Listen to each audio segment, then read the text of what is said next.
Então, vamos lá, pessoal. Recapitulando, a terceira e última etapa do processo de respiração celular é chamada cadeia respiratória. Vocês também podem encontrar o nome fosforilação oxidativa, tá? Mas é mais comum cadeia respiratória. Então, onde vai acontecer essa terceira e última etapa?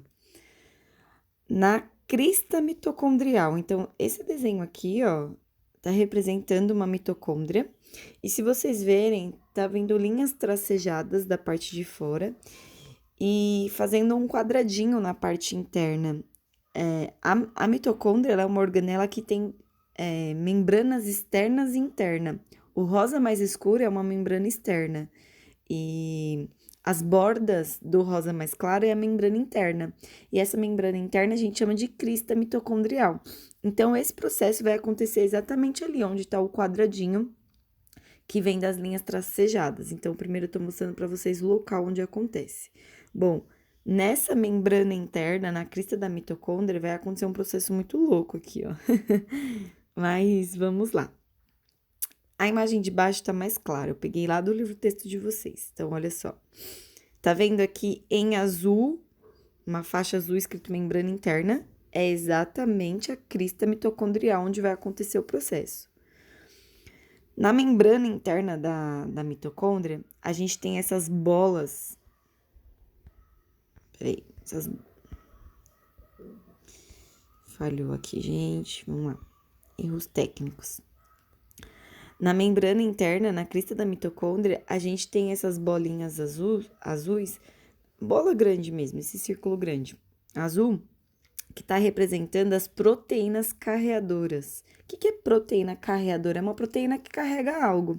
Então, na membrana interna da mitocôndria, a gente tem várias proteínas carreadoras. Tem uma, duas, três, tá? Deve ter mais. Aqui é só um desenho, uma representação.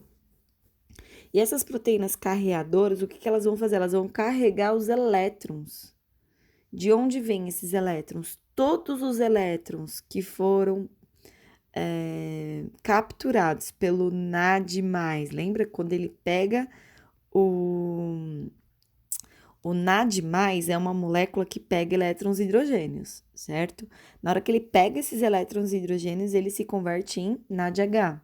Lembram disso?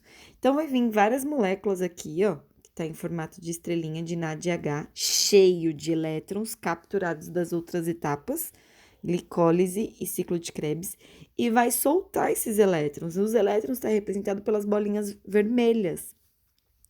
E então, essas proteínas carreadoras, elas vão carregar esses elétrons. Então, na hora que o NADH libera os elétrons, ele vai se converte em NAD+, para poder iniciar todo o processo de novo e pegar os elétrons tudo de novo. Então, à medida que o NADH solta os elétrons que ele tinha pego, né, nos outros processos, ele já converte em NAD+. É igual o ATP quando perde um fosfato, ele não vira ADP? Mesma coisa. Então, esse NADH vai soltar os elétrons bolinhas em vermelho. Esses elétrons, ó, transportador de elétrons, quer dizer que essa bolinha azul é uma proteína carreadora transportando esses elétrons. Ó o fluxo de elétrons vindo. Esses elétrons, pessoal, eles vão se ligar com o oxigênio, tá vendo? O oxigênio que a gente respira, que entra pela nossa respiração, que vai lá para a mitocôndria, por isso que a mitocôndria é uma organela responsável pela produção de energia e pela respiração celular. Então, esses elétrons se unem com o oxigênio. Só que, além dos elétrons, o NAD, ele também libera prótons de elétrons, de hidrogênios. Esses prótons de hidrogênio, né, os hidrogênios, eles são bombeados para a parte de cima, tá vendo? Para o espaço intermembranar, que a gente chama. Por quê? Porque os elétrons, eles estão ricos em energia e, à medida que eles passam pelas proteínas carreadoras, eles bombeiam os hidrogênios para cima. Então, tem uma seta e um fluxo de hidrogênio, tudo sendo bombeado para a parte de cima. E isso faz com que tenha uma alteração que a gente chama provoca um gradiente de concentração. Tá acontecendo aí uma diferença de concentração a mais, pensando na parte de cima, né, no espaço intermembranar. E aí, para que isso volte a equilíbrio, esses hidrogênios eles retornam por uma proteína, tá? Então, eles são bombeados para cima à medida que os elétrons passam pelas proteínas carreadoras, e aí eles meio que são obrigados a voltar para poder equilibrar essa concentração que foi desequilibrada. E aí, esses hidrogênios eles passam por uma proteína que gira, tá? Então, essa proteína aqui a gente chama de ATP sintetase, e ela gira, né? Na verdade, a gente fala sintase. E ela gira. E à medida que os hidrogênios estão passando aqui e gira, isso faz com que os ADPs se liguem aos fosfatos e a gente produza moléculas de ATP. Então, à medida que os hidrogênios estão descendo, passando por essa proteína que gira, a gente tem formação de muitos ATPs. Então, ou seja, pode-se dizer que todos esses NAD+, que pegaram elétrons e hidrogênios e se converteram em NADH, e agora eles vêm aqui para a terceira etapa e liberam esses elétrons, nada mais é para a produção final de ATP, tá? E no caso, os elétrons que se ligam com o oxigênio, a gente vai ter a formação aqui de moléculas d'água, tá? A grosso modo, pessoal, né, mais detalhado, seria melhor a gente tá junto, mas eu tô tentando aqui o que eu posso para que você fique claro as informações.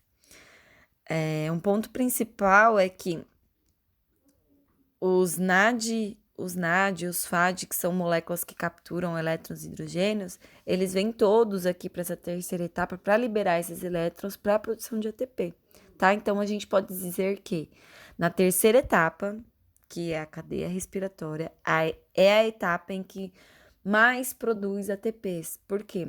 Porque eu venho com todo aquele bando de NAD+, NADH, cheio de elétrons, rico em elétrons, liberando esses elétrons, fazendo com que os hidrogênios pulsem para cima, obrigando eles a descer pela proteína ATP sintase, girando e estimulando aí a produção de ATP, tá?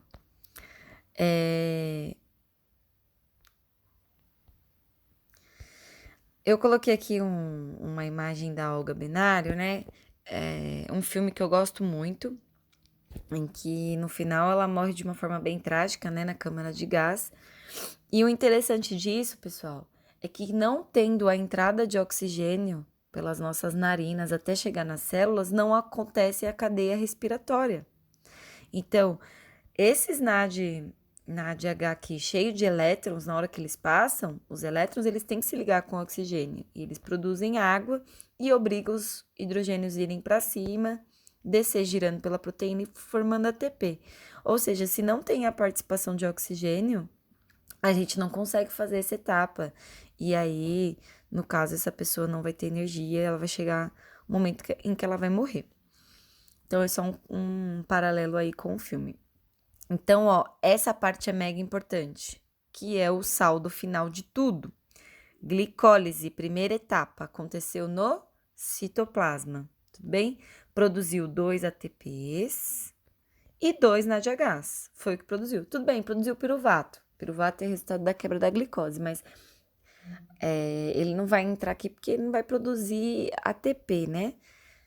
Ele vai ser usado para produzir ATP. Enfim, então, ó, na glicólise, a gente tem aqui formação de 2 ATPs e 2 NADHs.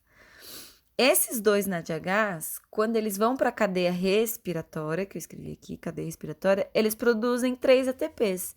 Então, se eu tenho 2 ATPs aqui e esses 2 NADHs produziram 3 ATPs, eu tenho na glicólise 5 ATPs formados, tá? No ciclo de Krebs, antes de iniciar o ciclo de Krebs, a gente tem aquela entradinha lá, que eu comecei para vocês, que é a formação do acetil, é quando o piruvato vira acetil, é a entrada da mitocôndria. Eu tenho a formação ali de 2 NADHs, na verdade é 1 NADH, mas como são 2 piruvatos entrando, a gente já multiplicou por 2 NADHs. Esses 2 NADHs vão fazer a produção de 5 ATPs, quando eles vão soltar os elétrons lá na cadeia respiratória. Então, nessa entradinha aqui, eu também tenho mais 5 ATPs formados.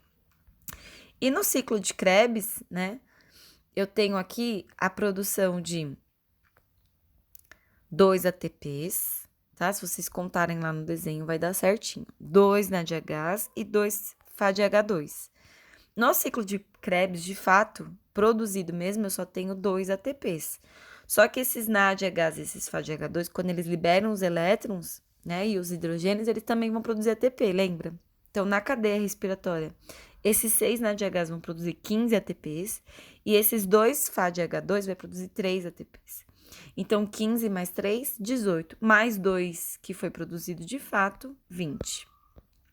Então, 20 mais 5 mais 5, em um processo de respiração celular de uma glicose, eu produzo 30 ATPs.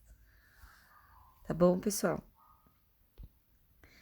Lembrando que a respiração celular é o processo em que a gente tem maior produção de energia, comparado com a fermentação, que foi uma aula que a gente já teve, né? Que é um processo anaeróbico, não tem a participação de oxigênio. Aqui nós temos sim a participação de oxigênio. Beijos, até a próxima.